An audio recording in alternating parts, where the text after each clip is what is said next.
So although my video is a little ugly and messy, I still might want to save it and, export it so that I can share it. So of course, as I was working, it has been auto saving, but I would always like to come up here and just click save.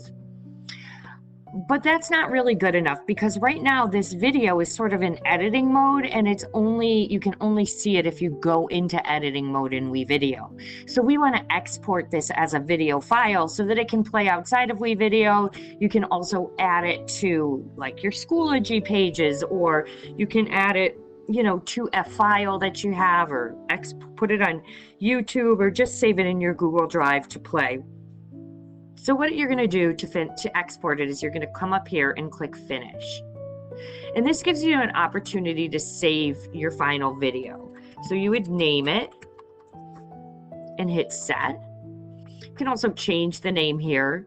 And then you can choose if you want standard resolution or high def, or we basically really do not need high definition resolution here, because quite honestly at school we really can't even play it, but you do have the option here.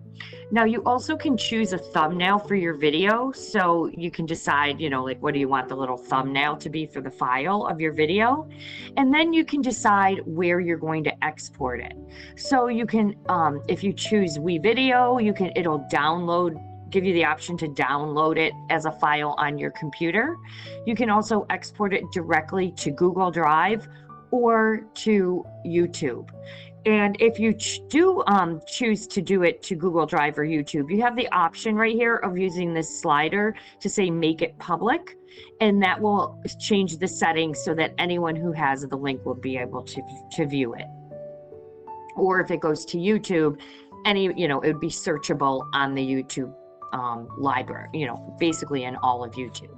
So I'm just not going to do YouTube right now for this video. I'm also not going to make this public.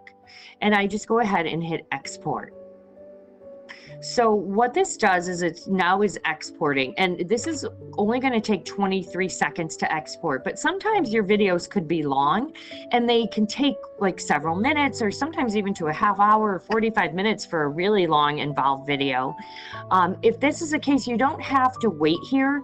You can actually even shut your whole computer down. What this is going to do is export in the background, and it will actually add it directly into your Google Drive. So after this timing period is up, you'll be able to go into your Google Drive and you'll be able to search for the video by the name that you called it. And I don't really know what I just called it. I think I called it Video. So it hasn't shown up yet, but it will be there shortly, and I would be able to find that file right in my WeVideo. Not yet. But just make sure that you always export your videos, and that if there's student projects, they are also going to need to export their videos. And that's a final step that sometimes when the students are not really familiar with video editing, they forget about that step, but it is crucial.